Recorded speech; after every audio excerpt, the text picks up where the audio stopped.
পাহাড়ি এই খাড়া রাস্তাটা দিয়ে তাওহিদের বাবা প্রথমে যেতে রাজি হয়নি। আমি জোর জবরদস্তি করে পাঠিয়েছি, আরে ঘুরতে এসেছি, সবসময় কি আর আসবো, একটু ঘুরে যাই। এরপরে আমার অবস্থা। তোমরা কি প্ল্যান প্রোগ্রাম করতেছো আমার রেখেই চলে যাওয়ার? হ্যাঁ, স্যার আমার শখ মিটছে।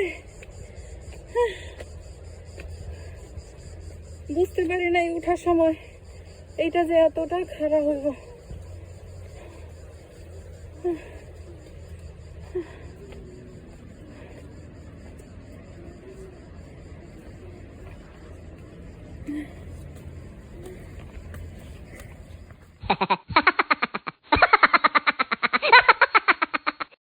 সবসময় অত বেশি ভাব দেখাতে হয় না, জায়গা বুঝে তারপরেই ব্যবস্থা নিতে হয়। এরপরে আমার অবস্থা হয়েছে এই রকম, আর উপরে উঠা যাচ্ছিল না। এইবার বাধ্য হয়েছি নিচে নামতেই।